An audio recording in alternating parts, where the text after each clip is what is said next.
Hello,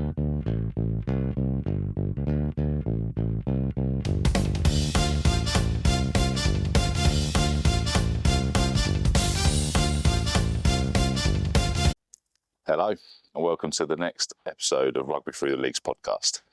As you can see, we are still in England. There is a bit of sunshine.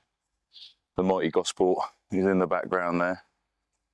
This week, we've got the amazing Lexi Chambers on, obviously embarking on an end-to-end rugby challenge. This is a long one, so I'm not going to dawdle along with this episode intro. So let's get on with it. This is a cracker. Right, so this week we've got Lexi Chambers on. So for those that don't know, she's kind of a big deal. She's got a few world records to her name, and now deciding to embark upon another, as you do, because obviously one's not enough. So you're targeting 5 at the minute. So you've got to go for it. So Lexi, thank you so much for your time. Really, really appreciate it. I know you're just in prep mode, ready for the actual journey and the challenge next week. So Lexi, for those that aren't aware, can you just share your life story, where you've been, any involvement in the game, and we'll obviously carry on. We've got a few questions to run through, and hopefully enlighten everyone and tell them where they start raising some money as well. Yeah, hiya, and thank you so much for having me. Gosh, where do I start? So basically I'm wheelchair dependent, so I'm wheeling an ordinary wheelchair from John O'Groats to Land's End, which hasn't been done before. And I decided to make it into a rugby relay. So it's basically called end-to-end rugby relay. For obvious reasons. So what the premise is I'm going to be taking a ball. So we're starting off at Exeter Chiefs, which is where I live, and we're taking the ball to the first club in Scotland, and then we're going to be passing the ball from club to club to club all the way down the country. And basically, it's just to sort of demonstrate what most people within rugby already know, and it's showing the connectivity behind women's rugby, and trying to get people and to watch the game and to come to the games and be there. And it all started, quite a long time ago, really. I was in the army years ago. I ended up with pain in my feet. It's quite a common thing called hammer toes. Okay. I had a surgery on my left foot, and my foot didn't get any better. And the pain escalated over sort of 8 years. I ended up with 8 surgeries over 8 years. And then after that, I ended up electing to have my leg off below the knee, just to try and get rid of the pain that I was in. And I found out just before that I had something called complex regional pain syndrome, which basically it's a fancy name for being in a massive ton of pain all the time. So if you kind of think about a sort of 0 to 10 of like a pain scale, I live at a permanent 8 out of 10, and that kind of goes up to about 10 out of 10 when it feels like it. So it's lots of fun, really. So the hammer toe situation, is that a common theme, and do they know how it happens, or is it something that can be prevented and you just unlucky in that situation that it escalated to where it is, or is this quite a common situations for veterans that people aren't aware of as well?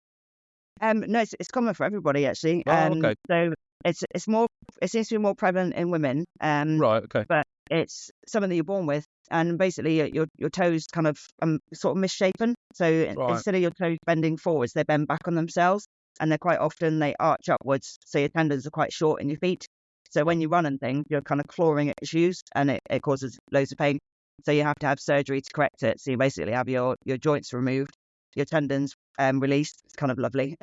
And your joints released as well. So it's quite a big surgery. Wow. But normally it's corrective, and you can get on and carry on as normal.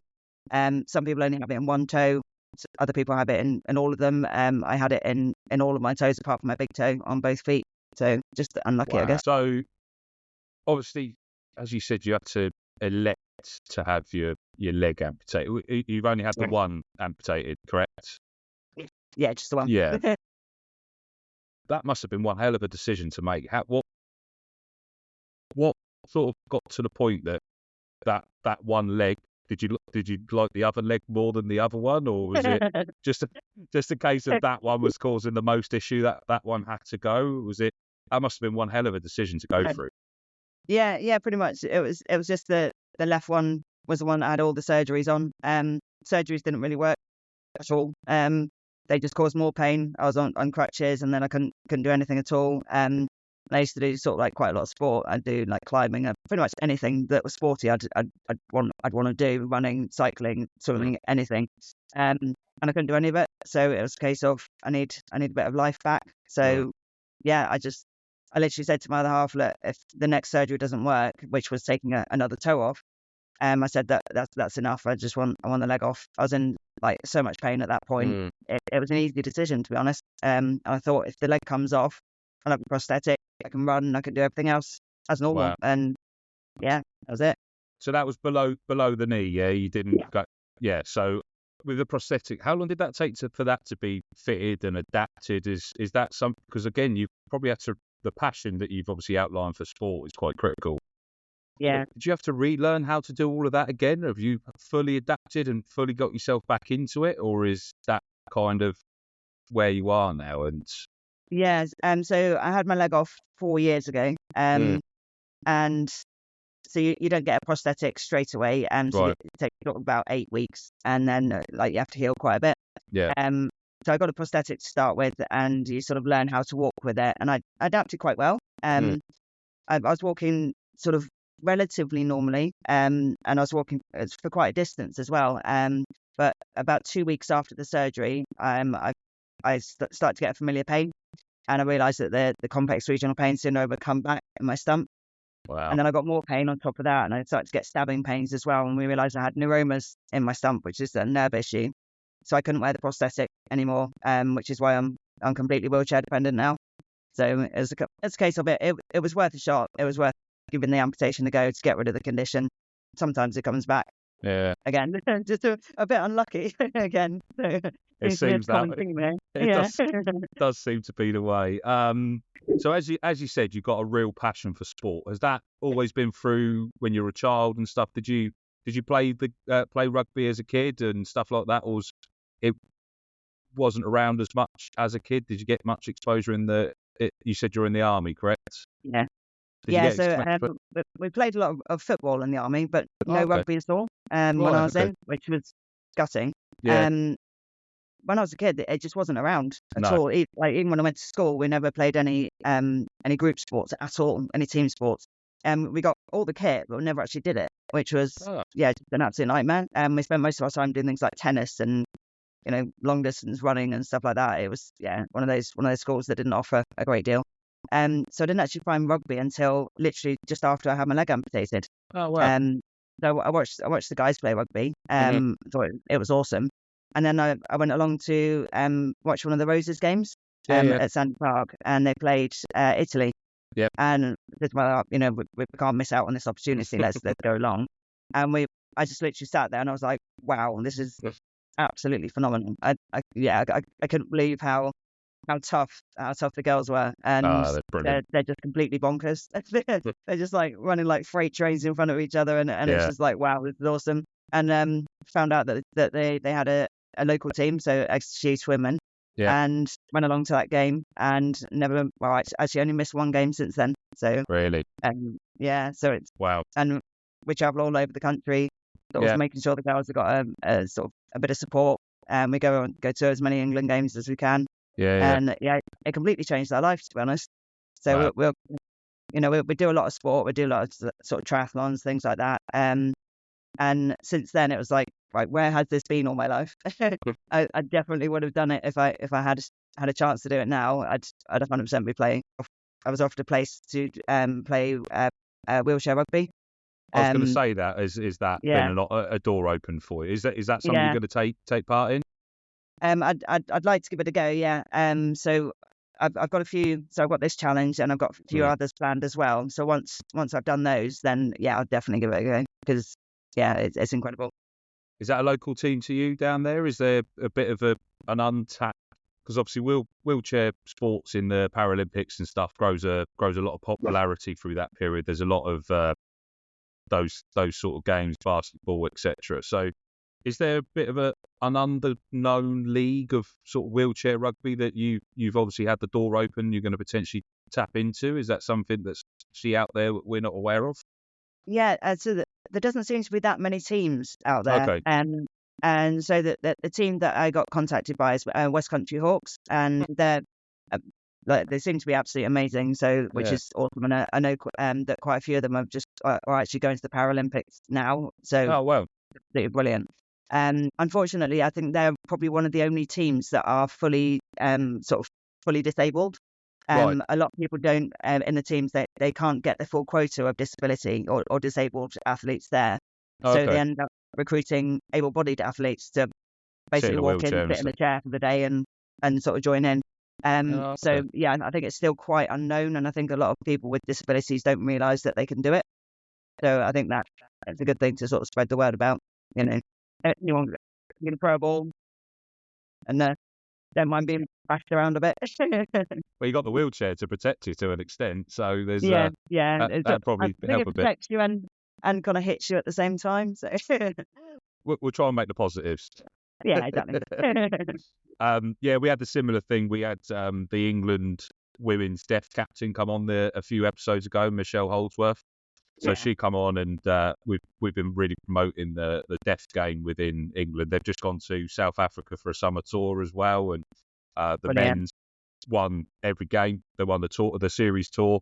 The women's didn't quite pull off that result because the South African team was basically a fully fledged professional team nigh on out there. So they've come away with some really good stories, and hopefully getting Michelle back on in the near future to promote some other bits about the deaf game as well. So I'll be definitely researching into the wheelchair stuff as well. Hopefully start spreading the word on that, because fair play, as long as everyone can be included in this game, the game will never end. It's when we don't know about those little gems and people actually taking the time.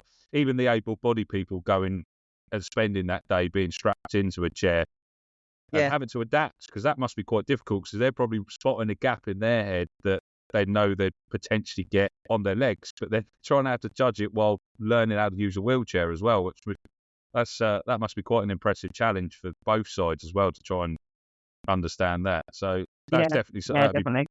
Oh, here comes the cat. The cat's joined us Yeah, behind. of course. He likes to do that. Yeah, no, that's brilliant. So obviously the wheelchair you've got is not a sort of a racing or sports wheelchair, is it? It's got a small adaptation at the front. Is that so you don't fall over on hills and stuff? Is that kind of where that one is? Is that for Yeah, the challenges pretty much. and around the track and stuff? Yeah, so it's just a box standard wheelchair, so one that Oh, you'd okay. use for shopping, essentially. wow. And the wheel on the front, it's called a track wheel, and it literally just stops you. So if you're going downhill, if you were to hit a stone or something, you'll if you're going at speed, which I normally do, you'll Yeah. get launched out of the chair. And if you hit Right. curbs and things like that, Yeah. again you can get sort of launched out of your chair. So it's more of a safety device than anything. Yeah.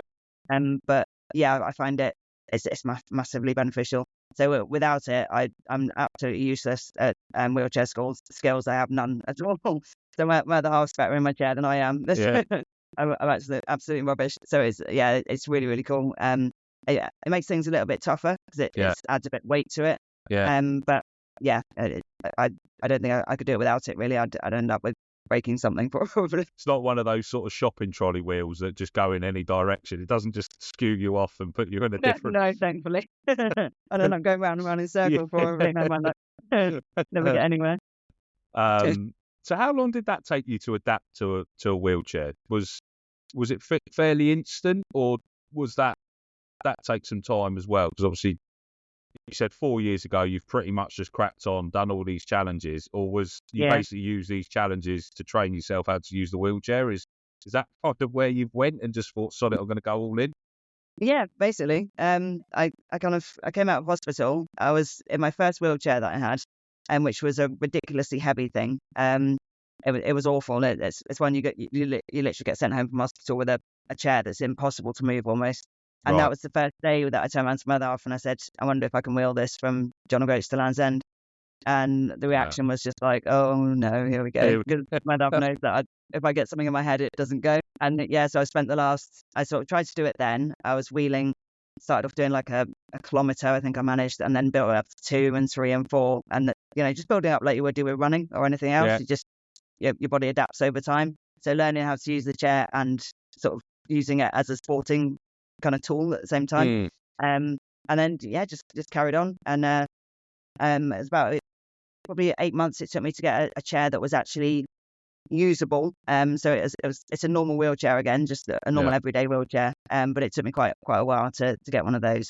And once I did, I entered into my first lot of challenges, which was 3 years ago, and which was entered into do the London Marathon. And ended up doing 2 triathlons, 4 half marathons, and the London Marathon. So that was the first lot of challenges, and then went on from there. Had a massive load of support from the Chiefs girls on that on my challenges all the way through. Yeah. And then last year I did 12 hours around a track non-stop. And again, all the girls came. It was a bit like being at a rugby game, actually, because we had the drum going and everyone was like cheering and stuff at the end. It was awesome. It was really cool. So I got to sort of feel for a minute what the girls must feel like when we're sort of cheering at the side of the pitch. They were doing it back to me, which is really surreal. It was I can like imagine, really odd. Yeah.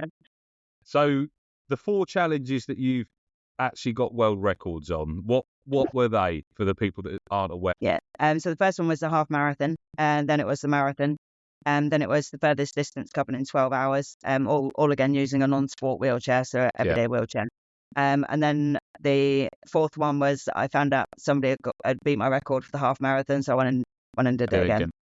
So, and I always said that they don't mean that much to me, and they don't, to be honest. But it was a lovely lady from Australia who messaged me actually, and she said that I'd inspired her to do stuff in a wheelchair, which was incredible to hear. And that's one of the things that I'm trying to do, is sort of inspire people to get into sport when they even if they're using whatever they can just to do something. And she said that she had managed to get my record, and I was like, oh, that's amazing, and I was really chuffed. Yeah. And then I was like, I kind of need that back. So I kind of went and got it back again. So that's the 4 at the minute. Wow. So as you said, the world records don't mean as much in that sense. They do, but they don't. What's your favourite challenge you've ever done then? What's the one that really sticks in out of all of them that you think you've made the biggest impact from, but you also enjoyed them? I think probably the last one, so the 12 hours. Yeah. I think it was the toughest, definitely, so far. So wheeling for 12 hours on a track is a bit like wheeling on sand. So your chair, there's no free wheel at all. You just have to keep pushing, and it's literally like going uphill all the time. It's really super tough. So I had to build up over a year to do that one, and I built up to 10 hours on the track, and then did the 12 hours. I ended up having heat stroke halfway through, which was awful. You've got no luck in anything health related. No, I really don't. It was so tough. I ended up getting tendonitis in both wrists. And both my arms. That was like hilarious. But it was such a nice atmosphere. It didn't matter because everybody being there, it was just really lovely, and it was such a nice day. So, and I got to help lots of people. So that's amazing. Definitely the best one. So what training have you done for the current challenge? What have you had to do, or have you just thought I've got enough in the bank here just to get this done each day?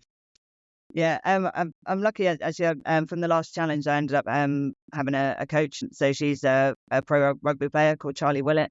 She plays for Childfinders. She coaches me. So she lives in London, so we do like remote coaching. So she's written all my programs, which is really, really amazing. So I've basically been doing like 3 marathons a week for the past 6 months. Going up to, I did a test week of 5 marathons just to see how my body would react, and whether it would be all right or not. And it was fine. Yeah, I woke up on the 6th day and I was like, I'm kind of gutted I don't have to do another one. So it was really good. I'm hoping that'll carry on when I start the challenge, because I'll be doing them every day. So it's literally 35 marathons in 35 days. So I'm hoping that'll it'll be the case again. But it sounds like a lot, but you kind of build up to it, and just like anything, you get used to it. And every time that they're tough, at the end of a marathon is always tough, but you just kind of forget about it, eat something, move on to the next day, and do it like that.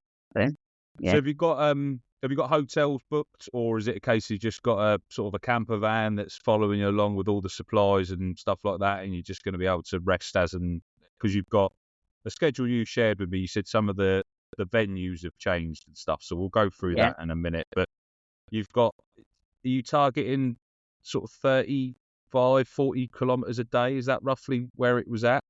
Or is it a little bit more? It's a bit more. So it's about 42 to I think 48 is the biggest. So 42 is a full marathon. Yeah. So I'll be doing a marathon or a little bit over every day. So yeah, it's kind of quite a hefty Yeah. amount every day. But yes, we're staying in accommodation. We've managed to have a few sort of nights here and there that the hotels were giving us for free, which is really, Oh, really wow. kind of them. Yeah. But yeah, we've had to fork out for quite a lot because there's 4 of us in the support crew. Yeah. So it's going to be me wheeling. And unfortunately, I would have done it a camper van wise, but because my medical conditions, Yeah. I couldn't do it that way. I wish I could because I've got Yeah. fibromyalgia as well, which is Okay. another Yeah. pain condition. So I ended up with Wow. 3 of them. But yeah, because of that, I needed to make sure that I got the sort of my own facilities and stuff like that. So yeah, it's Yeah. just one of those things. Plus that my 2 support crew. So we've got 2 that are there permanently. They're awesome. And we're also like part of a rugby family that all, Yeah. all like all our rugby family. We all go to like all the Chiefs games together, and we Oh, travel wow. around the country together. And they've just been there the whole way. So we've Brilliant. got Neil who's there all the way through, and we've got a lovely lady called Pam, Purple Pam, we call her, who's really cool. And then we've got like a rolling third person in the crew. So Yeah. my dad during the first 2 weeks, and then we've got people coming up to up to different parts of the country for a week, and Oh, wow. sort of sharing the job really, which is going to be awesome. So it was nice Yeah. to let them have a bit of comfort as well. So Yeah. they're not Yeah. sort of like working together in a van. Bless them. So basically, if you don't make it to each hotel, everyone's sleeping on the side of the road at the minute. So Yeah, there's pretty no much. pressure on you. No, none at all. No. You got to get through it. Yeah. Um, As Neil said the other day, it's fine. We can all cramp into the van together. Yeah. And he'll do a barbecue in the back of the van. So we've got like a sport van, Yeah. which has kind of been donated to us as well. Oh, wow. And we've got a sport car as well. So we've got a car following us Okay. and a van with all the kit and everything in it. So it takes quite a lot of kit to do something like this. Yeah, I can imagine. So the journey that you've got planned and the stops, are you sort of going by road, or are you going to buy sort of the B road option rather than obviously not wheeling down a motorway, obviously, I hope. But, Yeah, as, that could be interesting.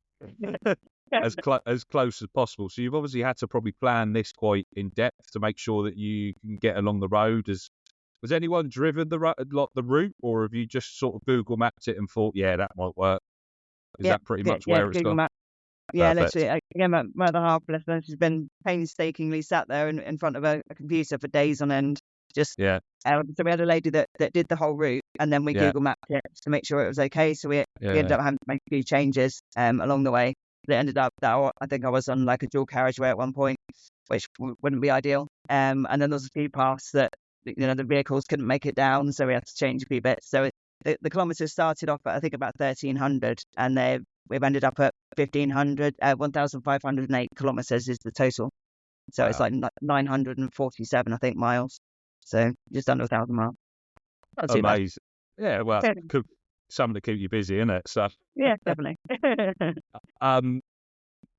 for those that are listening, where's the stops that you've got planned along the journey for people that can hopefully get out and see you and sort of cheer you on as you arrive? Because the plan is to basically take a rugby ball down to each club. Is that correct? And sort of share and connect the game. So Yeah, there's exactly. obviously going to be ones along the journey. So I think there'll be probably people hopefully listening to the pod that can get out and come and see you on the days that you turn up to their local club or as close as possible. So if we can go through the list, that'd be amazing. I mean, anybody's welcome to come along as well. The more people that come, the better, I think. So the first one is in Scotland, obviously. It's called Ross Sutherland Club, and then we've got Lochaber. We're then going to Glasgow Warriors, and we're then at Helensburgh. Further from that, we go to Carlisle Cougars. We're then at Garstang Rugby Club. Then go to Wigan Warriors and Sale Sharks, which have all been amazing. We're then at Lucktonians. We're still chatting to Gloucester and Bristol, but we're quite confident that they'll, fingers crossed, come on board. We're then going into Bath and Chepstow. From there, so we're coming through Chiefs, but they didn't actually. They're both having away games on the days that I'm coming through, so we're actually going to go back to them at the end. So we then go to Bude Rugby Club, and then we're ending up in Truro, and Truro Rugby Club are doing this amazing at sort of finish event for us, which is incredible. And then on the 13th, so I finished on the 10th of October. On the 13th of October, we're sort of doing like finishing it off basically by giving the last ball back to Chiefs. So we're taking the first ball from Chiefs and we're giving it back to them on the 13th of October. Oh, wow. When everybody will be there. So it's going to be kind of amazing. So the 13th of October is that a home game for the Chiefs as well? So they've got a big event. Yeah. Wow. Yeah, so it's going to be, as far as I know, it's the Chiefs women are playing Leicester Tigers, which is going to be great because Leicester is somewhere that I really wanted to go to, but it was really off the sort of path. Quite a detour, driving for about 2 hours, and bless them, the support crew are going to be driving really slow, following after me, for sort of 4.5 hours a day, and telling them they got to drive for an extra 2 hours. That I don't think they would have been too keen on that. But so it's going to be nice to actually see them as well, so they get to be part of it. So each club gets to keep the ball. So the ball is going to be signed by the previous team, passed on to the next team and the next team and the next team. So they all get to keep a ball, which is, again, they've all been donated by TRI. Oh, wow. The Rugby Institute. So which is amazing. So we've got an official ball. It's going to be put on the sport and on the first sport car, and that's going to be the focus of the event, which is just amazing. Well, obviously, we'll get the schedule off yourself, and I'll share it on our socials. Might be able to tag the Tigers in. They might do the 2-hour drive for you. They might come and meet you on the way down. Save your support team. You never know. So, as we know, the rugby family does a lot. So you never know. They might be able to turn up. So thanks to them that I've been able to put this together. Basically, the teams have been amazing, so helpful. Yeah. Or literally, we just mentioned it to them, and most of them have just been like, come on down, we'll do this, we'll do that, we'll sort everything out. All the people that are doing the event, we've got 10 people working away in the background, and they're all part of the rugby family that have all sort of put everything together. Brilliant. And it's just been the response has been phenomenal. And I hope when I get to the finish line, if I can sort of encourage 20, 30, 40, 50 more people to come along and watch the games, then I'll be ecstatic. So I'm going to be putting out daily posts as well. Wow. And I'm going to be wearing a different pair of shorts for one of the Chiefs women. Because we've got a lot of sort of players from all over the world, and it's sort of telling people about who they are, but also telling people about what position they play in. So it's in very simple terms. When I was first learning everything about rugby that I could, it took me a while to get to grips with everything. So I thought if I put things in very simple terms of this position does this, and then people that don't know the positions in rugby can hopefully learn something as well. And introducing some awesome players to people as well. So hopefully that'll be fun. Yeah, 100%. There's a lot of people that aren't exposed enough to the game, and these brilliant challenges that like yourself embark on, and people try to spread the word. That was the whole reason why I started the pod as well, was the case of a lot of people understand the Six Nations and the World Cup, but the bits that actually make the game tick and what everyone still turns up for, the grassroots game, and the women's game's growing exponentially in the UK, which is amazing, but it's still not got the exposure on the telly as much. And there's a great pickup coming from St Havant Women's is a local club to where I used to live in Portsmouth, so they're just up the road.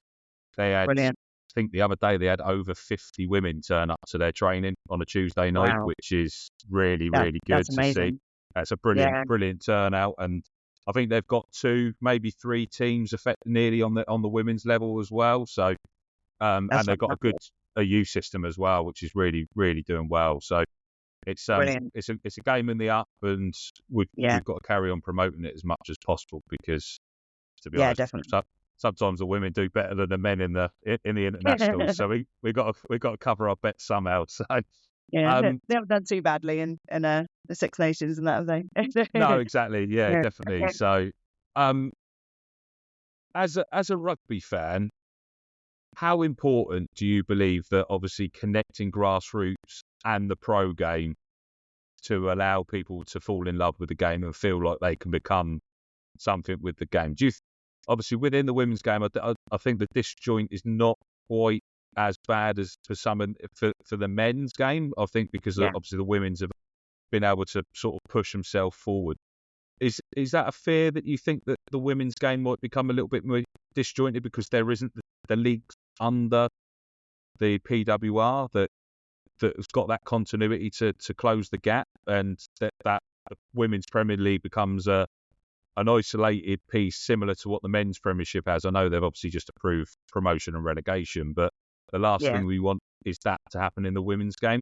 Closing the gap on the grassroots, like with these challenges, the more involvement that the women have with the grassroots will allow that to not happen in our sport. I hope so. I think there's a lot of unknowns about what's going to happen at the moment. I think with the women, there's, because things are sort of moving up, or they've moved up slowly. I think that everything's going to sort of stay more connected, if you know what I mean. So there's going to be more of a connection between the grassroots and sort of, leading on to the pro levels. So like just watching the Chiefs move, go from playing in the grassroots level, and then the players moving up to being Chiefs, and moving through the academies that they're sort of, because most of the male teams have academies. They go in their grassroots clubs, they move to an academy, and then they go on to being a pro player.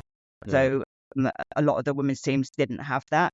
I think some of them are starting to have that now, so that you've got that continuity. And I think if people can watch their, sort of like their brothers, their sisters, their friends play, and then move them up as they move on through their career, then that's going to be an amazing thing, because as soon as you watch somebody and they're progressing well, that comes with an audience, and that comes with a few people that are watching that person that the other people will talk about, and then it carries on, and the audience grows. And I think that's going to be an amazing thing.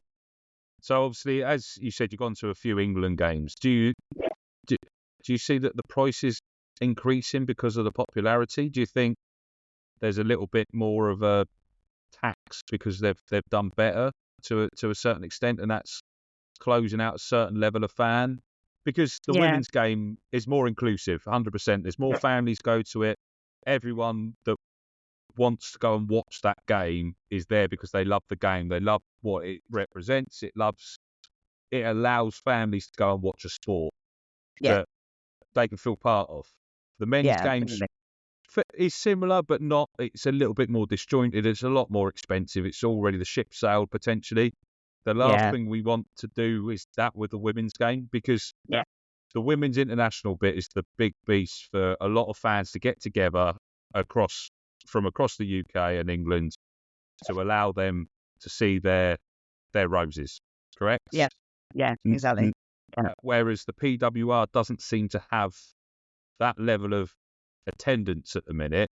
By making the international game too expensive, is that going to increase attendances at the PWR? I'm unsure, to be honest. In my opinion, I don't think they're going to revert back to the club game instead of going to see the roses. Do you know what I mean? No, I think because all the roses play for the club game, the clubs themselves. So you've got a lot of roses that are, we've got quite a few in Chiefs now. You've got quite a few in Gloucester and Bristol. So that the roses are scattered about in the normal clubs that you go to. And I think people that are fans of the roses themselves, quite often you'll find that they'll go to the local games because they see their roses there, and then they see other players, and then they get to know the other players, and they get to love the team, and that's what the beauty of what the roses can give and does give the game. So I think people that love rugby will go to both. I think the prices have gone up a little bit, but not to such a level that, I mean, just through speaking to other people, it's not at that level where people would say, right, I'm not going to go and watch a sport now, and I'm not going to have that day out, because when you actually look at the cost of it, so like if you go to Twickenham, it's like £15, I think it is now. You can't even really go to your local cinema to watch a movie for that.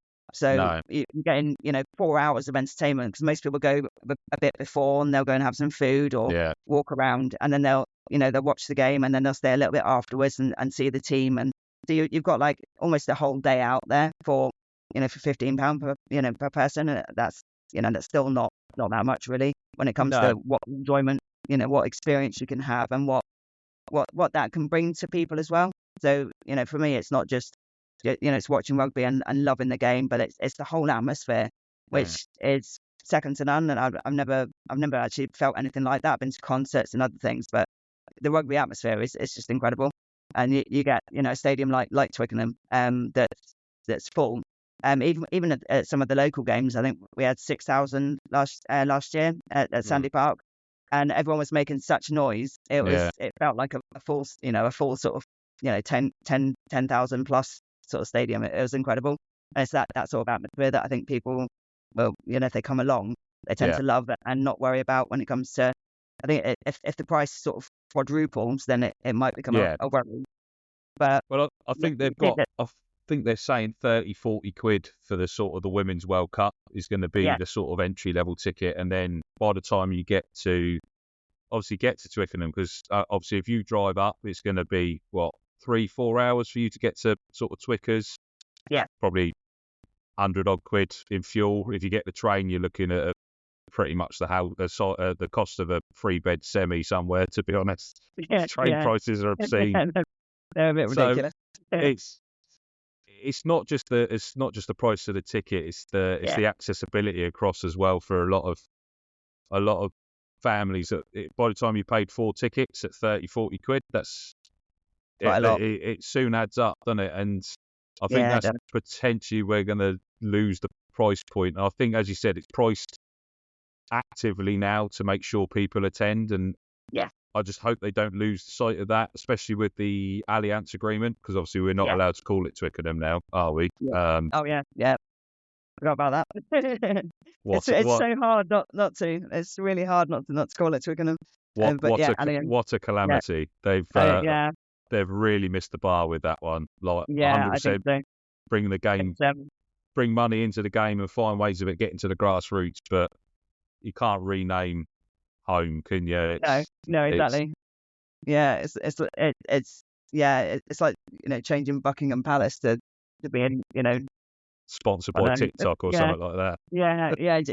It just doesn't work, does it? I don't think anybody will sort of honour that particularly, other than when they have to, of course. But it's really hard to even think of it. But I think if it's brought money into the game that that it needs, then great. But you've got to see where it comes. Don't change the name. Have the sponsor in the background. Have it everywhere. That's fine. But don't change the name. It's just mad. To be fair to World Rugby, they turned around to them and told them they can't rename it during the World Cup. So the Women's World Cup, it will have to remain Twickenham.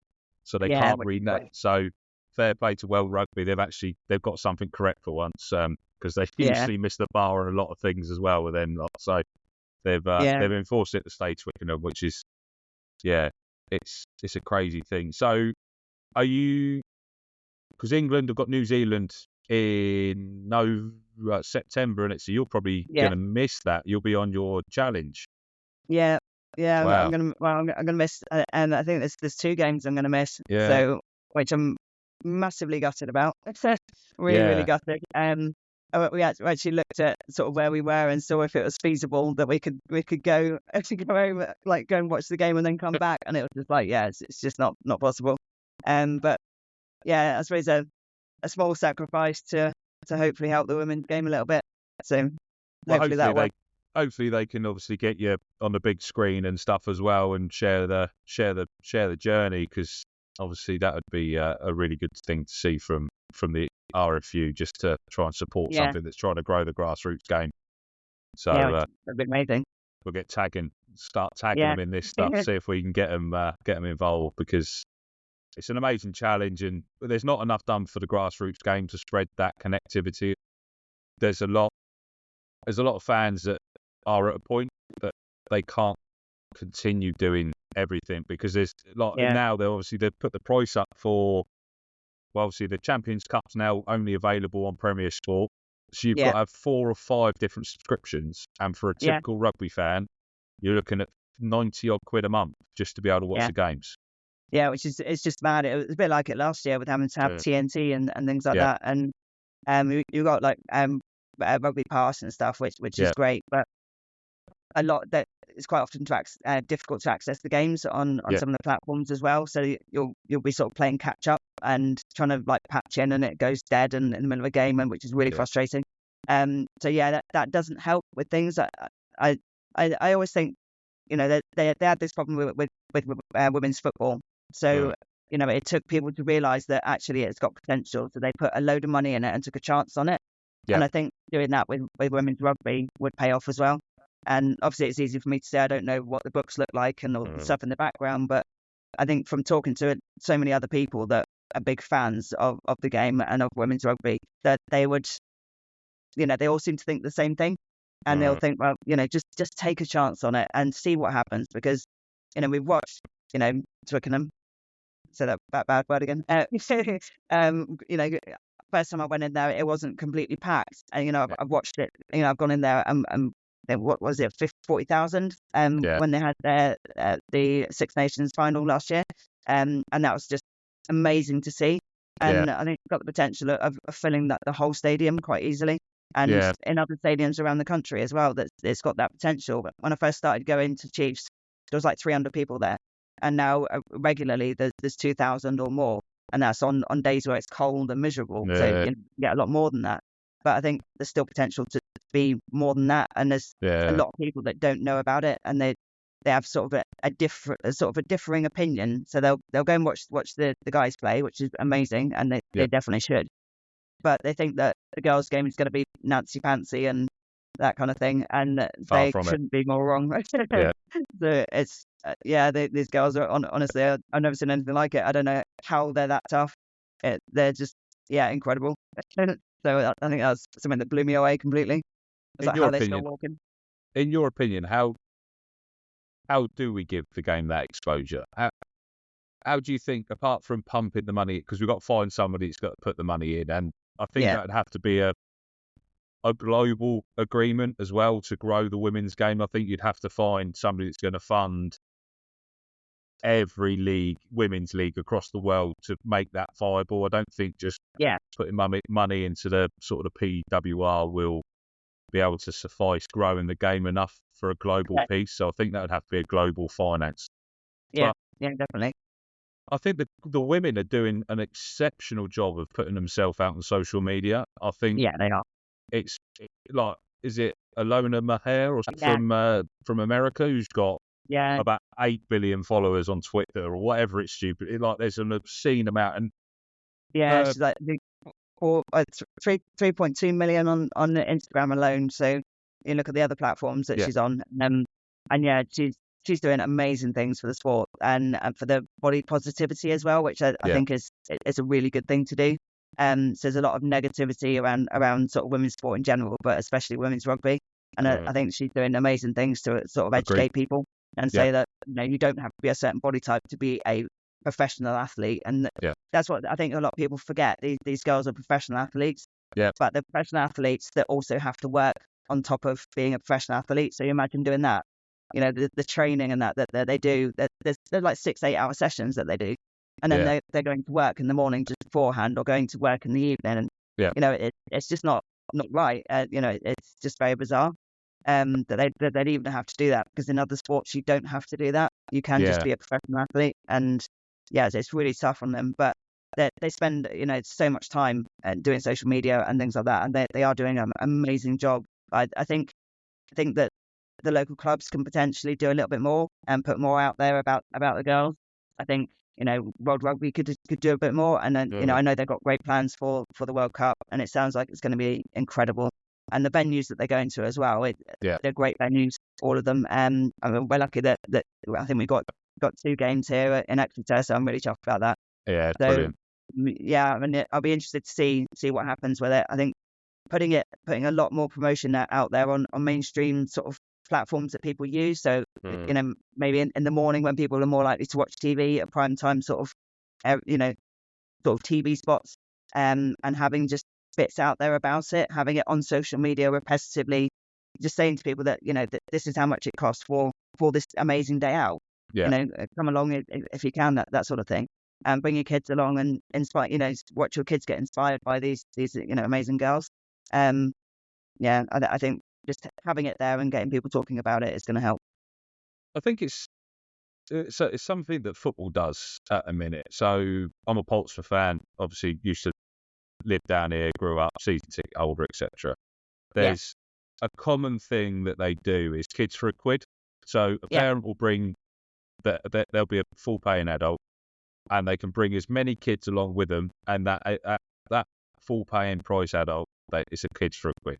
So you could have 4 kids, they come for £4, and you've got to pay your full ticket. But usually on those games, they're subsidised. So worst case, it's 20, 30 quid max in for 5 of you to go to a game.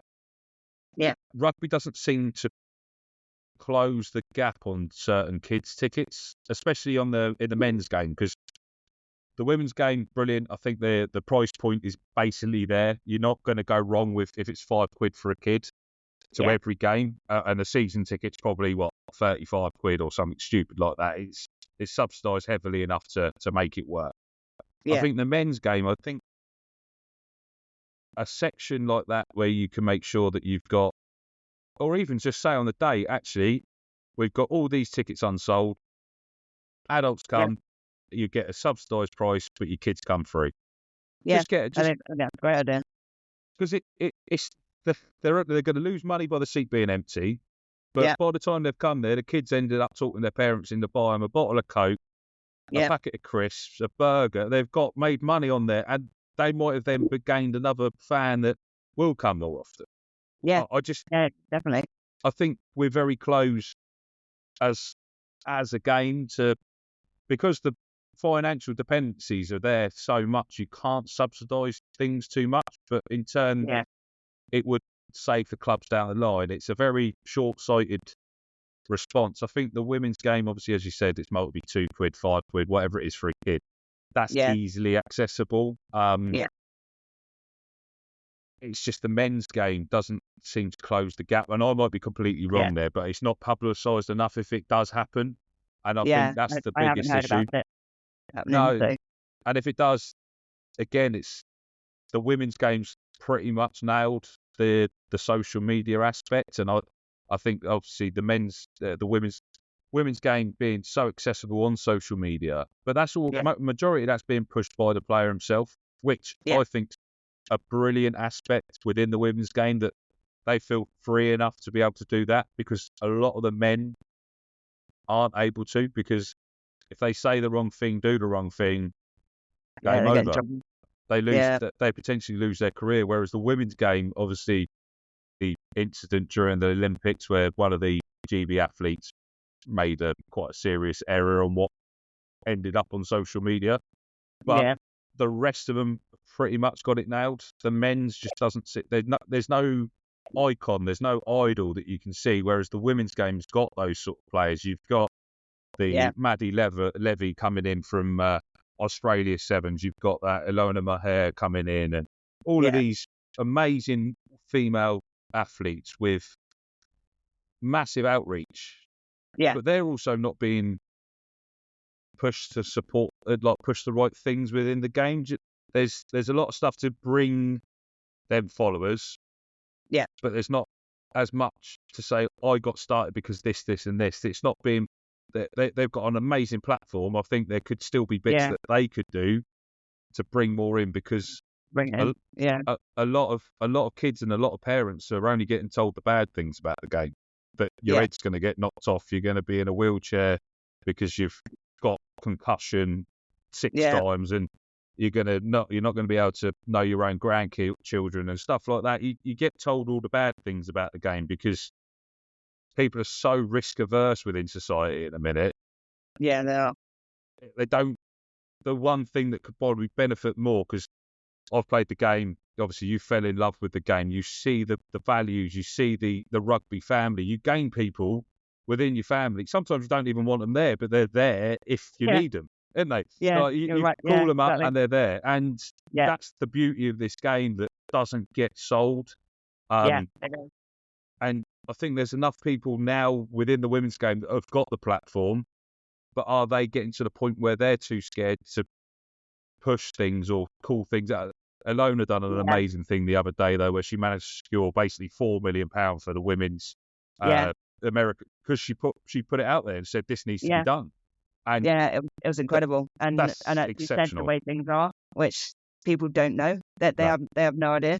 No. You know, an awful lot of people that I speak to literally have no idea that they think that the women are rich, that they get paid a fortune. And it's like, some of them don't actually even get paid at all, No. but they go into all these games. That the international players, a lot of them have to pay for their own flights to play rugby for their country, and then pay for their flights home. And they're working part time to be able to do that. So they're basically working just to play rugby all the time, and they're playing for their country. Who else does that? Nobody does that.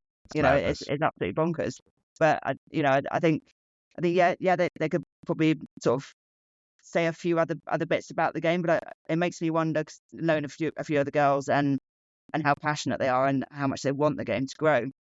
It makes me wonder whether then they're not able to say a few bits about the game, possibly. Because I think if they could, they probably would.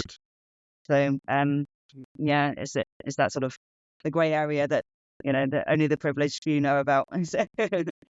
Is the media training basically saying you can only do this, and that's never going to allow the game to grow, because rugby, football, basketball, all of those have got big idols because they got people that people can put on a pedestal. Or hey, you've got to have the opposite. You've got to have the hero and you've got to have the anti-hero, and exactly. there's not enough of either within the game of rugby. There's plenty of people that play the character. There's plenty and grow the game brilliantly in that sense, but we seem that they're not allowed to, and if they do go too far, that's it, they cancel. Which is definitely not what we want. I mean, seeing just a couple of the clubs closing last year, Wasps and Worcester Warriors, that was heartbreaking enough. And what happens where do the players go when that happens? It's really, really tough. And it's that sort of finding that fine balance. So they need more people in the door, but they need to get more people in the door. So how do you do that? It's a really, really tough one. But I think a lot more can be done, and a lot more awareness can be out there about the game, and just talking to people about it, and just, I suppose, dispelling some of the myths about it. Like you said, if you play this game, you're going to end up like this. Well, actually, what is the percentage of people that end up like that? So it's only a low percentage of people that end up, with multiple concussions, that are going to end up with problems. There's so much help there now to stop that from happening. The girls get a concussion, then they're off for a week or more, and they're very, sort of well looked after, and people make sure they're okay. And injuries happen in any sport. At the end of the day, this is a contact sport. It's going to happen.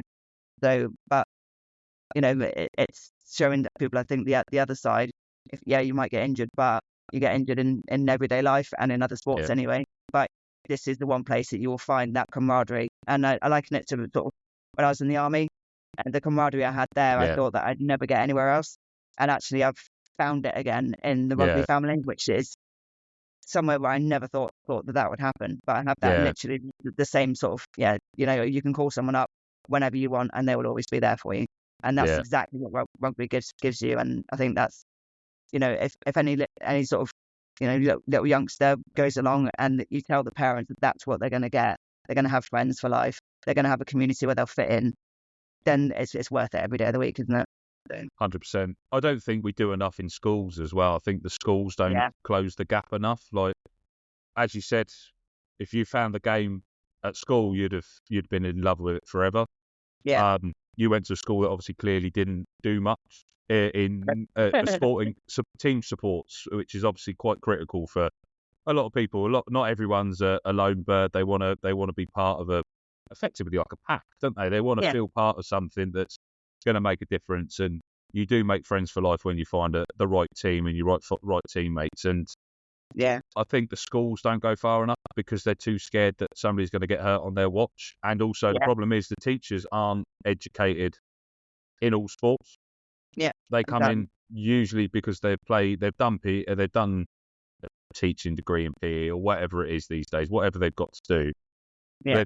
They do enough to tick the exercises that they can complete, and they're competent, which is brilliant. That's fine. But make them go and do, say, 6 weeks at a rugby club, 6 weeks at a swimming club, 6 weeks at a football club, as part of that degree, to actually give these kids an opportunity. Because you could give them a rugby ball, run round, brilliant, that's fine. Nobody's killed each other today, right? That's it. You've completed rugby, and that's it for the next 3 months. you had a teacher or somebody come in to say, actually, if you do this, this, and this, you've got a real talent there. Yeah. I think Yeah, you never know. we miss that from grassroots, literally from the fledgling part, that it's there, and local clubs do an amazing amount to get youth rugby and mini rugby and everything like that. But Yeah, they do. it's usually because a parent or a friend of a parent plays the game. Yeah, quite often, and quite often they have, in order to see it, you have to sort of go on and find a Facebook page or whatever page. You would have to actually know about it. Yeah. And the fact that it was going on for so long, and me and my other half love so many different sports, Yeah. and we didn't know about it. That's saying something. That wasn't that long ago. That's shocking. And the people that we know that go to rugby with us on a regular basis, they all found the game a very similar way. They just took a chance on it one day and thought we'll pop along and watch a game, and that's how they got completely and utterly devoted to the game. But it's if we didn't see it, and we watch a lot of sport on TV and elsewhere, how many other people are not getting exposed to it? And like you said, at school level, that's super important to get. If your kid's playing sport, then the parents are going to get into it, and so on and so on. It all contributes to getting more and more people to the game. But yeah, I think schools can do a lot more, and I worry about the fact that they are so like I said, risk averse, and they worry too much about kids getting injured. And to me, it's, when I was a kid, it was just part of growing up. You get hit, you fall out of trees, you do stuff, I think I had my filing cabinet at the local hospital, to be honest, the amount of times I got injured as a kid. But again, I think it's not just down to schools. I think society in general has also changed. It's easier to put a kid in front of a PS5 or a Xbox and let them play that game, because then that's the only. But the problem is, there's not many rugby games on there. There's not many games because there isn't any game. There is some games, and they're brilliant if you understand the game. But like when I grew up, you had like John Alumu rugby. You had Brian Lara cricket on the PS1 and stuff. You had them, and your mates. I didn't have a clue about rugby at that age, but I played it because I thought this looked brilliant. And then other kids would come around, brilliant. They would play that.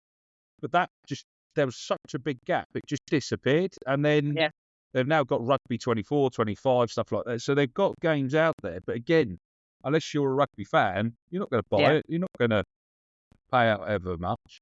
And I think when I actually looked at, because I went to a game in Spain and they had it on behind one of the stands. They had 2 or 3 consoles for the kids to go out in between the 2 games. So there are 2 international games on. So the kids were going out playing the Rugby 24 or whatever it was at the time, and then going back in to watch the game after. I don't think any of the players are actually called the players again. So it's like a Pro Evo soccer version where they used to have Messi spelt backwards and stuff like that. It was these crazy. No. So it's not even like they're being able to promote players. And I think there's multiple ways on if you that. Have your favourite player, it's something they're missing out on as well, isn't it? Because it's again a double-edged sword. You have your favourite player, you might play the game, and then you get to know the player a bit more. It's like, that's shocking. It's terrible. The game also doesn't help with that, because we've got a fixed number system. Because we only use 1 to 15. That number could change every game. I think if you had squad numbers, that would allow a player to have an identity. I know they change. Don't get me wrong. But if they have to have X amount registered, that is your squad numbers, and that's the players that allows the player to create a brand. Without that freedom, you're not going to get. You can't go. You can't go and get players. The only pretty much banker is a first team selection every week. You can pretty much guarantee they're going to be there. Like Marler's always going to play number 1, or worst case, he's got 17 on his back or whatever. But unless you're following one of the, like the amount of youth players that are coming through, like their mate might have a son that idolises them.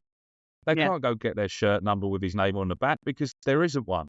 And I think that doesn't allow us to put, as I said earlier, put players on pedestals, whereas women's game does, but not. You can't go and get a shirt on that. Well, you can, you can't, because most of the women's first 15s are pretty much there or thereabouts at the minute because the players that are topping them up are development in that extent. I think that's fair to say. I think there's some pretty much guaranteed fair choices. So, but that doesn't get pushed. That doesn't get put in the club shop. You can't go to the club shop and get Mo Hunt's number 9 on the back, or do you know what? Like, all of these other players, you got Davies. You can't get her shirt number. You can't get my hair on your back, a number 7 or whatever. There's not that availability to be able to have a player create a brand. Yeah. Especially when they've got such a platform on social media. Which they have. I think when we went to our last England game, Marley Packer always walked around the stadium afterwards with their little boy, and the amount of people that were there wanting to just say hello and asking her to sign things, that says alone what a massive fan base that she has. And I think a lot of people would really, really want to have Packer on the back of their top wall. And the captain of the USA team, so Kate Zachary. So again, she's like I think number 14 she plays at. And impossible even in America you can't get a Kate Zachary top with a number on the back. So it's I mean you could get it done yourself. So there is that avenue out there. The Chiefs shop in Exeter, if you buy a shirt, they will put the number on the back for you, or you can get whatever you like put on the back. So that sort of is there as an option. But if the numbers are changing all the time, it's quite tough, isn't it? But I think because even you've got Emily Scarrett, obviously she's got her own podcast, she's got all of that, she's got a big fan base. She was injured for 2 years, so you don't know what number she's going to come back with. Like any typical rugby player, you start in the backs and you slowly get fatter and you slowly work your way through. So you could have it the season before they're playing centre. Next thing you know, they're playing number 8, and then 2 years later they're further forward in the pro. And it's I don't know. I think there's not enough done to allow players to create an individual brand as well. Because as David Beckham made a nail of it, didn't he? Number 7 was his number. Yeah, he did. He changed it. He rebranded it to 23. Done an exceptional job. Cristiano Ronaldo, number 7, done it. Messi, number 10. You've got all of these players Maradona. You've got all of these players throughout history in football that have been allowed to create a brand around their number and their name. We just don't allow it.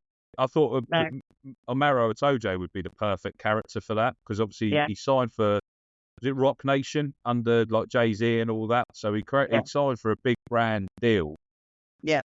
But you don't see much out of him in that sense, do you? You don't see him being. And whether we're not seeing the right avenues, I don't know. Maybe that's something that put down to the algorithm that we don't all see. But again, it's a shame that we can't have that one person to hang a cap on, like a Michael Jordan or something like that, to create that. Anton Dupont, perfect, brilliant. Yeah. But he's not a very exciting character. Do you know what I mean? He's not he's not done a Tuolangi, he's not jumped off a ferry in New Zealand. He hasn't done something he's an exceptional player, but he's not marketable in that sense, just because of raw talent. Brilliant, it's easy to market, but not. Yeah. And you can see that in the social media figures as well from the women's game, that it's exponential compared to where the top men's players are, compared to the women's game that's actually been able to market himself individually. Yeah, I mean, I think the Roses have got quite a decent following. A lot of the Roses. Although the newer ones, not so much. I mean, some of the girls that I follow that are newer Roses, like Maisie Allen. She did amazingly. She came out in her first game and she scored a try in her first game, which is brilliant. And I think she scored a try in her second game as well. And she's done so well so quickly as well. She's definitely sort of one to watch for the future, I think. She's back in camp again like this year. But her social media following is so small. But I know she's not sort of really into social media that much. She just loves the game and she plays it and she does an amazing job. I don't think she sort of worries about that side, but I know she does worry about the women's game just like everyone, and wants it to get bigger, so they'll actually be treated as professional athletes one day. So it's a difficult one. It's I think it's quite a lot to ask of somebody that's doing all that as well, Yeah. to have to do so many, sort of social media posts and things like that, because I've only learned it this year how long it takes. It's Oh, like takes forever. It's like editing it's a and whole full-time job on top of yeah, itself, and it's madness. and learning where to put them and all that kind of thing. And I'm still learning myself, and still got a long way to go. But I think some people get it right, and they're I think it must be a natural talent somehow. My coach Charlie Willett, she's got a huge following on TikTok. Yeah. I don't even know what it is, but she's got a massive following. I know she's an influencer on there. Yeah. And it's literally she's just showing her rehab from ACL injuries that she's had. So Oh wow, which helps other other rugby players. I know you get ACL injuries in other sports, but it's quite a sort of common one in rugby. So she helps a lot of people through that, which is really good. I think if they sort of find a brand within themselves, then they'll definitely get people following them, hopefully, and then in turn, people will come to the game as well, because they'll follow them for. I know people who follow Charlie don't even watch rugby, but they follow her because they like her, and then that's made them go, oh, hang on a minute, she's playing, let's see what it's about. And like I said, it's another avenue into getting more people into the game. Completely agree. An untapped avenue, I think. So going back to the challenge, obviously this is going to be your 5th world record once you've smashed it, as you will. I hope so. Do you sit up every night just reading the Guinness World Records back to back, like cover to cover, just to figure out what the next one's going to be? Is the next few already planned, or is this a case of just get this one done and we're on to the next, or have you got to focus and say I'm going to do this many by this sort of time? Or the records actually came about. They existed for the men, but no women had ever done them before. So when I got them, it's a case of I'm doing this event. Let's have a look and see if the record exists, and it didn't. It didn't mean I just got it because I don't. They actually based your record on 12% of whatever the male time is. They take 12% off, and that's what you've got to get. Oh, right. Okay. Whereas for this one, nobody's ever done it. So I'll be the first person, male or female, to get a record in this. So they've given me a time that I've got to do anyway. So I've got to do it in the 45 days. And so that's what I'll do. But yeah, I have a book which I'm in, but I don't actually look at it to be honest. I'm not that sad. That sounds really bad. Sorry, Guinness. It's not. It sounds really bad, doesn't it? Nothing sad about the Guinness book. It's amazing. Nice save. Nice save. So I've got loads more planned. Next year depends on sort of sponsors, whether if I can retain some sponsors and maybe get some new ones. Then there's a much bigger challenge that I'd like to do, and it's almost 5,000 kilometers, which I'd intend to do back to back, so on back to back days. So basically it's in America. I'll say that. So it just depends, and again it'll be to carry on promoting women's rugby, sort of internationally, promote it in America and promote it in other countries, and carrying it on that way. I've got other ideas. I've probably got a list of about 15 different challenges at the moment, and I pretty much know already that they've never been done from a female perspective. So it's just a thing that women don't really do. A few men do it, but not that many. But not many women do stuff in a non-sport chair, which is again something that I'm trying to sort of change and trying to say to people that you don't need to spend 60 grand on a wheelchair to do sport. So if you've got a pair of trainers, you'll go for a run. You've already got your trainers there. That's your legs. Use it. Use it for doing a 5K down your local club or something like that, and be active. And there's so much benefit to gain from being active. Positivity, positive mindset, or the kind of thing that sports give you, and that will give you the same thing. So agree. Hopefully more people will take it up. Fingers crossed. Hopefully not overtake me, but So obviously those challenges you've set a target. Have you got sort of an idea of how quickly you want to do them, or is it based on sponsorships, etc.? Is it a case of you've got to find the right people to bring in to help promote that, or is it a case of you could actively go? Is there some of them that you could just go out and just crack on? Because as you said, you've got you've got to have this recorded. Is that correct? You basically record every bit of this to prove to the Guinness World Records that you've done it. Yeah, so it's quite strict on the sort of the monitoring front. So because they know that anyone could just chuck a Garmin in a car or put it on a bike, and then take a few photos and a few strategic points on the way, or even Photoshop it, and it could easily be faked. So I've got to film that. Sorry, how fast do you go in this wheelchair if you think that to easily be faked? Because I hope the police have started pulling people over if they started moving at a certain speed just with a gun. I'm trying to beat the land world record, the record from John O'Groats. I don't think they even look at the speed, to be honest. They're looking more at so it's a case of so basically I've got to hand in a GPS sort of tracking for everything. I've got to be filmed for at least a few minutes every hour. I've got to hand in receipts from literally everywhere that I go. I've got to have photos everywhere that I go. Any media coverage or anything like that helps. There's lots of other paperwork. I've got to have witness statements from literally everyone that I see. They'll be getting a bit of paper chucked to them saying, "Can you please sign that? So you've seen me." And that compiles into thousands of pages of evidence that they look at, and they could still say no if I've missed one time frame or I haven't put in enough video or something like that. So I'm going to be filming most of it. Just a dash cam on one of the sports the support vehicles. Is that going to be the so I've got a tiny little camera that I put a battery pack under my chair, and it's going to be on my track wheel, so people will get the sort of view that I get, and they'll be able to see pretty much what I see. And then it'll be sort of looped and sort of sped up a little bit. Otherwise, no one's going to sit there and watch 4 hours of scenery.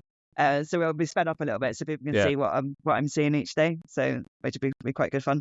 Wow. So is that going to be live streamed, or are you going to just try and edit and speed it up and then release it sort of every day? Or so it's going to be edited. So that my actual route will be live. So just got a Garmin that does live sort of. You can see the route live. So that's going to be live from the minute I set off. So every time I'm wheeling, people can see exactly where I am in the country. And then I'm doing like videos sort of at the end of each day as well. So I'll be sort of talking people through what's happened today, and then uploading footage and stuff like that. So there's going to be sort of lots of information out there so people can see what it's actually like. And I tend not to hold back that much when it comes to exactly what things are like. So they'll get an honest account of what things are really like, sort of wheeling it from a normal wheelchair perspective. I actually thought someone must have done it in a sport chair, but they haven't either. So that surprised me. Okay. Right. Yeah. So it's the unknown, but it's going to be fun. Are you going to have sort of gloves and stuff like that? Have you got certain kit that you've got to wear? Have you've got that all prepped? Is there? Yeah. I'm guessing, have you got like a padded chair and stuff like that? Is there anything like nothing? You're just going to go. No, it's literally everything on the wheelchair has to be as it is commercially available. So there's no adaptions. It's literally just a box standard. In fact, I chose a wheelchair that has got no flashy bits on it at all. It's as basic as you can get. So I mean, my chair it doesn't actually have brakes either. No wheelchair does. So that's going to be fun going downhill. It has what kind of like handbrakes. So when you stop, you can put on a brake that stops you moving backwards and forwards. But you kind of flick it on with your thumbs. So it's a bit difficult to do that when you're going down a large hill. So it's like you get your thumbs caught in the wheels. But so I've got gloves that it's taken me ages to find the right pair, and they're basically just ones that people use like if they work in Tesco's and they work in the freezer department, they're like thermal gloves and they're waterproof. Right, okay. Yeah. So it's just them. And I find they protect my hands. So my hands are kind of almost callus free. Yeah. But they've kind of lasted through the past few years of lots of training, so they're doing all right so far. So I think I'll probably get through about 50 odd pairs of gloves probably. Yeah, I can imagine. So weather. What is the weather? Are you expecting a bit of a deluge of rain, or you thinking there's going to be a little bit of sunshine in there to try and make it a bit? Because obviously coming down from Scotland, you could have any season of weather Yeah. up there at most of the days, and I Yeah. think even getting to the furthest point of Cornwall sort of has its own climate some days as well. Then you can have 4 seasons in a Definitely. day down there. So, is it a case of you just chuck a rain jacket on and just crack on? Yeah, literally. Wow. I've gone through loads of different waterproofs, and I found out that no waterproof is waterproof. No. So it's a poncho. So literally one of the throwaway ponchos are the best that seem to work quite well. So I just chuck one of those on and carry on. Wow. I mean, if it's torrential, then I might stop, but chances are I'll probably just carry on. I do in training anyway, so there's no reason not to. The sooner No. you've sort of got to where you need to be, the sooner you can stop and get dry anyway. So Yeah. way I see it is, I look at it again from a rugby perspective. If they start chucking it down in a game, the girls carry on. So if they can do it, I'll give it a go. I'm not as tough as they are, but I'll still give it a go. Put myself in their shoes a little bit. Yeah, it's amazing. So, is there any other sort of precautions? Does the chair react differently to the rain? Is it a little bit harder to sort of push or steer, and sort of does it? You've obviously had to train in all weathers to figure out what your chair can do. And is there any bits that you probably think, actually, I'm going to probably shit myself doing it in that sort of weather, or going down a hill in snow or sleet? That'll probably think, hold on, this is not the greatest thing I've thought about. But once you get to the bottom, you crack on. But what's the bits that sort of concern you, shall we say? Hills in the rain, definitely. Yeah. So going up them and down them. So my gloves normally got a little bit of a grip on them, and then when it rains, your hands slip like mad. And when you're going up a really steep hill, you essentially have to lean forward, and then you're basically pulling or pushing your whole body weight plus the chair against gravity going up a hill. So it's like doing press ups with someone on your back over and over again. So then you add the fact that your hands are slipping on top of that, and you're risking injury, and it just makes it absolutely exhausting. The last time I did a small hill in like horrible rain, my forearms were they were just burning like mad for ages afterwards. So that's not the greatest thing. And then likewise going downhill, you have to hold on for dear life and just hope that you don't let go, and your gloves, you kind of like start smelling burning because your gloves start burning and stuff, and then that goes through to your hands. But in the rain, you get the opposite, where you can't grab hold enough, and you're slipping like mad, and you're kind of just hurtling down a hill at sort of 30 odd kilometers an hour, and hoping that the hill stops at some point before you find a brick wall or something. Does one of the support vehicles go in front on that sort of hill situation, or they just watch you from behind and then they'll stay back. then pick you up wherever you've ended up, if that's what happens? Yeah. Oh, so, wow. with the record, I'm not allowed to be helped in any way at any point. So they can't go in they've got to front. stay well back. Wow. Yeah. So if I just go off on one, they'll probably be like, oh, I can put my foot to the floor a little bit. Yeah. Because they'll be like driving Miss Daisy behind me for the rest of the time.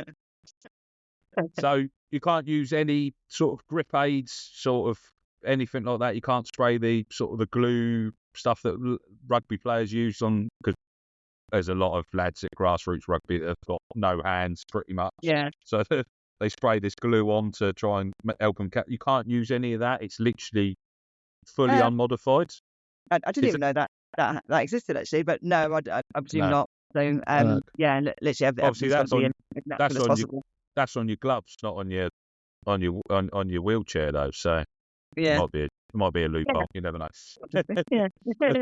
Like worth looking at. That could be practical. And a little bit helps and all that.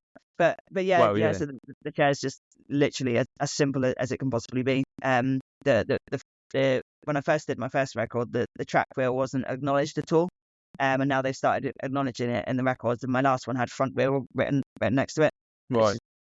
But it just basically indicates that I've got a box standard wheelchair with this front wheel on the front. Right. So they're acknowledging that as well. So which is fair enough. So it's there. It doesn't actually help particularly, but it's just like I said, it's sort of it makes things harder because you're adding weight to everything. So it adds like about 6 kilos. So when you're going up a hill, you really notice that 6 kilos. But again, it just stops me from chucking myself out the chair, which I tend to do a lot. Otherwise. So obviously alongside that as well, have you got to be registered disabled as well to be able to claim that record, or could you be able-bodied and jump in a wheelchair and attempt it, or Yeah, I'd is it presume so. okay? So I've never been asked for any proof, put it that way, that I'm disabled. I Or suppose mine's quite obvious, but your missing yeah, leg was probably yeah, yeah, suffice, but just the you never. one leg and the other one flopping away there. But yeah, so yeah, they've never actually said anything, but yeah, I'd presume that you could just point yourself in a chair if you wanted to. I mean, if you really wanted to, it's really tough. Put it that way. Yeah, I can So imagine. we did a challenge. So I took my chair at the launch event, and we took it with like some tracks, so you can get Yeah. rollers for the chair. An awesome company called Invictus do these rollers that you put your chair on. Okay. And it's a little bit like same as when you go on bike rollers. So Yeah. I took those along so people could actually have a go on the chair and see what it was like. So Wow. I wheeled for 30 seconds. And I didn't go massively flat out. I just sort of went at a nice pace because I thought, the idea was that people can beat me. Yeah. But yeah, you had like a load of the chief swimming came on and had a go, and a load of people in the audience came in and had a go as well.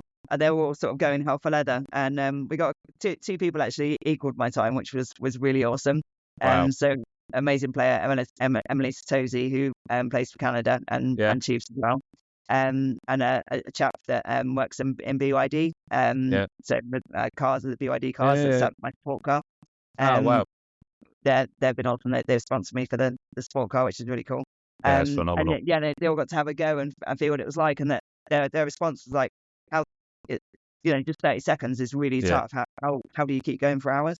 And it's like, yeah, it's really hard because like normally you use your legs to walk around, and your legs, your muscles and your legs are quite big, and that's what they're there for. They're accustomed to to moving you from A to B, and even running's tough and you have to build up to it, but that's what your legs are conditioned to do that and accept that, but your upper body really isn't.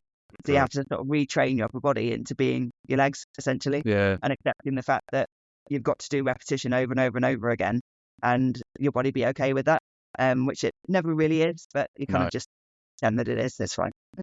It works. So what's your training schedule look like? Is there a lot of bench press and stuff like that, or is it just predominantly in the wheelchair, just getting, because there's different, obviously I'm guessing there's fast twitch fibers that you probably have to break down by using the wheels all the time. There's different. Have you, obviously, as you said, you've got an amazing coach that pretty much nailed your training plan.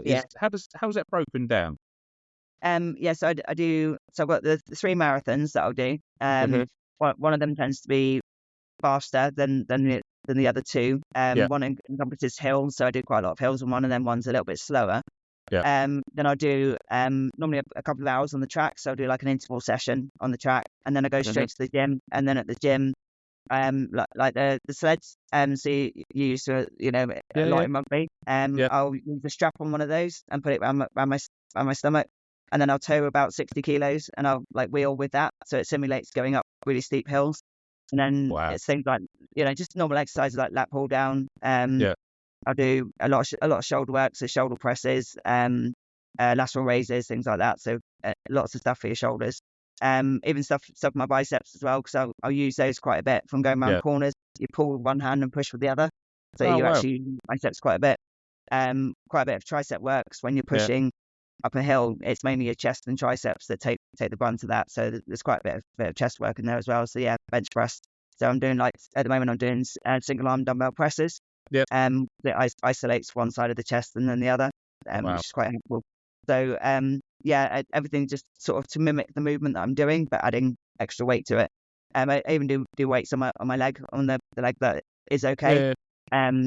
That keeps some strength there, and I actually use that quite a lot when I go around corners. I was going to say, is that sort of a balance as well? You naturally always get, like, usually when my missus is driving the car, I'm always trying to brake on the other side. It's a similar thing. Your legs, even though they're not in use, they still feel like they're part of it, don't they? Do you get a similar feeling through the leg that you've had amputated? Does your body feel like it needs to sort of do the same, or is it past the point that it doesn't have that sort of reception?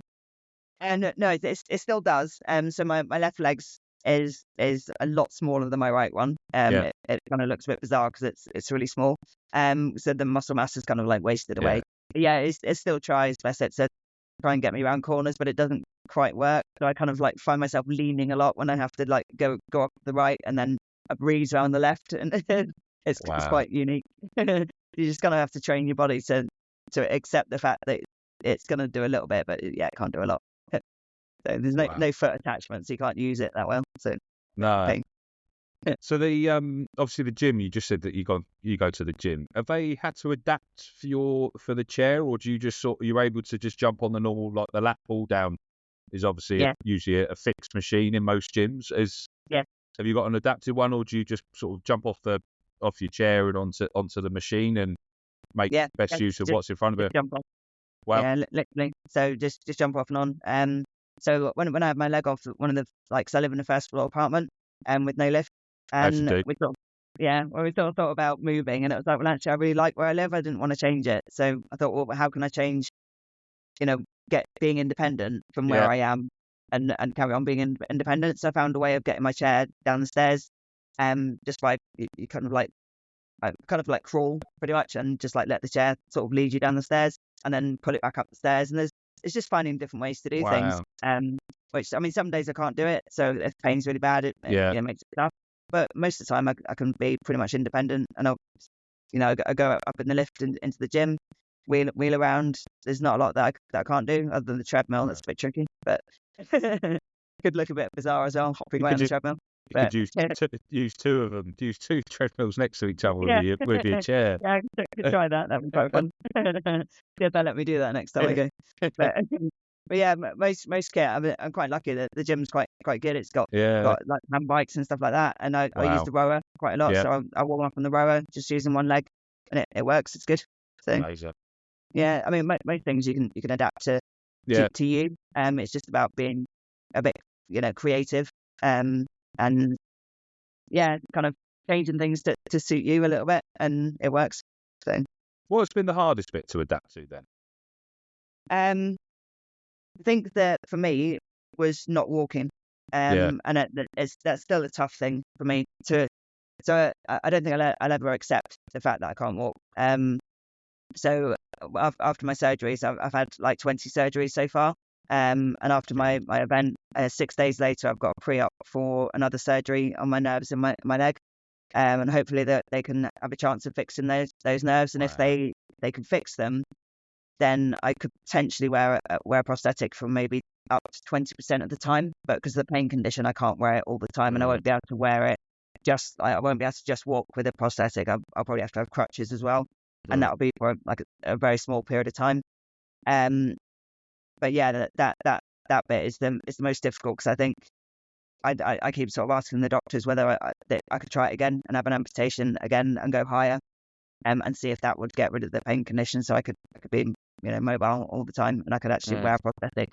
And then I sort of thought about the wheelchair side of things. Would I carry on doing what I'm doing? And it's like, well, actually, I want to carry on doing what I'm doing, because I'm hopefully gonna hopefully help some people. So I would still carry on doing that regardless. Because at that point, when you're above knee, you quite often need to use a wheelchair on occasion anyway. Because when you're an amputee, lots of people think that you can wear a prosthetic all the time, and even if you've got no problems, you still get problems like rubbing, and you get blisters and things like that happen. Especially if you're stupid and wear it a lot, which is probably what I'd do. And then I'd probably end up in a wheelchair from time to time anyway, so it'll be fine. But yeah, so that's a really tough side for me. And it's one that it's like anybody. If you take walking away from you, you want to be able to walk again. So and I've got a chance there of doing it. So I'll hopefully so I'll keep plugging away until hopefully they say yes at one point. That'll be nice. I was going to say, have you already started eyeing up world records that haven't been completed by somebody with a prosthetic? Is there you? I've already got one eye. That's it. I've nailed it. If I've got to settle for walking again, I'm going to go for all of these. Yeah, I've kind of had a little thing, maybe just a little one. But we'll see. We'll see what happens. Amazing.